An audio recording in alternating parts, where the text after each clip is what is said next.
सोचिए दोस्तों, एक ऐसी पार्टी जो आज देश की सबसे ताकतवर पार्टी है, जिसने लगातार चुनाव पर चुनाव जीत कर रिकॉर्ड बनाया है, लेकिन उस पार्टी के अंदर ही अब एक ऐसा संग्राम छिड़ चुका है जिसने दिल्ली से लेकर नागपुर तक सबको बेचैन कर दिया है। जी हाँ, बात हो रही है भारतीय जनता पार्टी की और इस संग्राम का असली मैदान है बीजेपी का राष्ट्रीय अध्यक्ष पद। नमस्कार साथियों, मैं रिमझिम विश्वकर्मा और आप देख रहे हैं पतंगड़। एक तरफ है प्रधानमंत्री नरेंद्र मोदी, जिनका कद इतना बड़ा है कि पार्टी और सरकार दोनों उन्हीं के इर्द गिर्द घूमते हैं। दूसरी तरफ है आरएसएस प्रमुख मोहन भागवत, जो मानते हैं कि सरकार चलाना मोदी का काम है, लेकिन संगठन और पार्टी का असली कंट्रोल संघ के हाथ में होना चाहिए। यानी मोदी और भागवत दोनों के बीच सीधा टकराव, और सवाल बड़ा है कि बीजेपी अध्यक्ष कौन होगा। ये टकराव नया नहीं है, महीनों से नामों की चर्चाएं चल रही हैं। कभी होली तक हल निकलने की बात, कभी रक्षाबंधन तक, फिर श्राद्ध और फिर नवरात्रि, लेकिन हर बार टकराव और गहरा हो गया।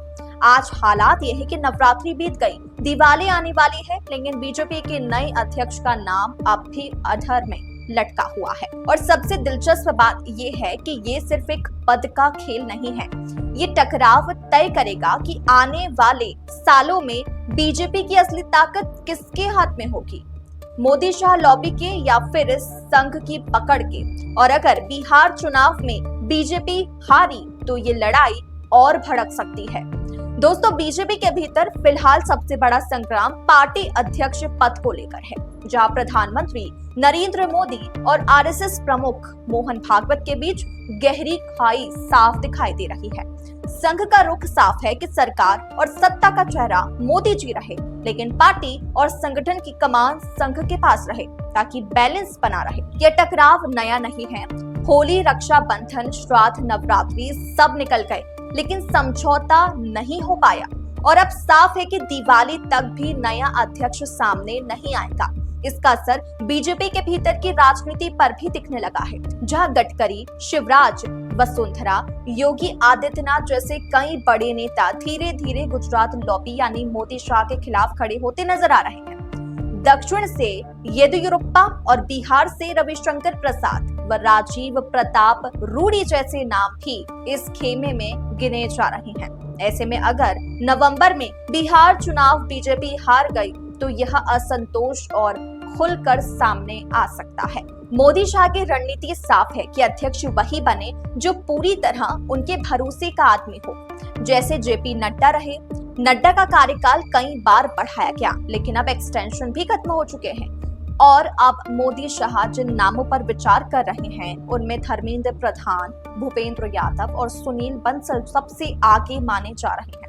दूसरी तरफ संघ चाहता है कि संगठन पर चेक एंड बैलेंस बना रहे, और उनकी पसंद में शिवराज सिंह चौहान, नितिन गडकरी और सबसे विवादित नाम संजय जोशी शामिल है।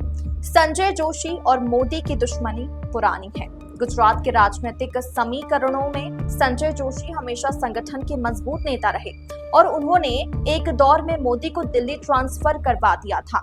इसके बाद सीधी विवाद ने रिश्ते और बिगाड़ दिए, और तब से मोदी का मानना है कि संघ उन्हें कमजोर करने के लिए जोशी जैसे विरोधियों को ऊपर लाना चाहता है। यही वजह है कि मोदी किसी भी हालत में संजय जोशी को अध्यक्ष नहीं बनने देंगे। आरएसएस के पसंदीदा चेहरों में शिवराज और गडकरी भी शामिल है, लेकिन मोदी इनके नाम पर भी सहमत नहीं है।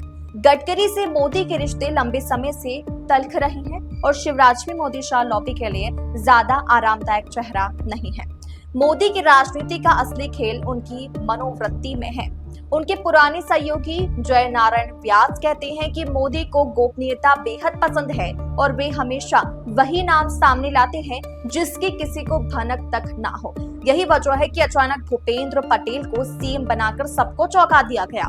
मोदी के लिए दो तरह के नेता ही भरोसेमंद होते हैं, एक राजदार जैसे अमित शाह जो उनके हर राज जानते हैं, और दूसरे आज्ञाकारी नेता जैसे भूपेंद्र पटेल, अश्विनी वैष्णव और भूपेंद्र यादव जो आंख मूंद कर आदेश मानते हैं। सवाल उठता है कि क्या अमित शाह मोदी के उत्तराधिकारी होंगे।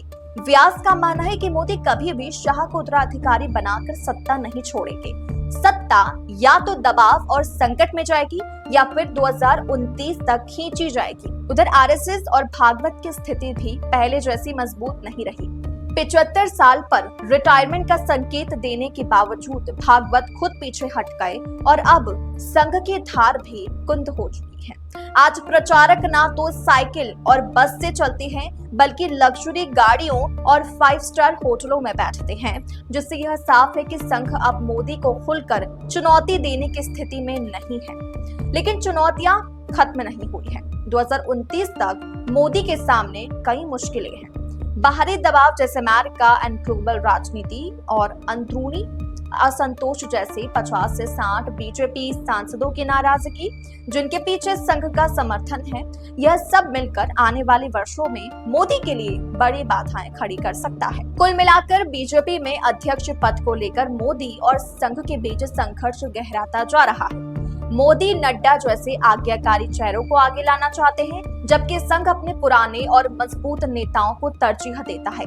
बिहार चुनाव इस संतुलन को पूरी तरह बदल सकता है और मोदी की सीक्रेसी और स्ट्रेटेजी जहां उन्हें मजबूती देती है, वही यही उनके लिए सबसे बड़ी चुनौती भी बन रही है। आपको क्या लगता है? हमें कमेंट सेक्शन में आपकी राय जरूर बताएं और हमारा काम जो आपको इन्फॉर्म करना था हमने पूरा किया। अब आपका काम आप बखूबी जानते हैं, लाइक एंड शेयर और चैनल को सब्सक्राइब, ताकि ऐसे वीडियोस आपकी नजर में आते रहे और आप अपडेटेड रहते रहे।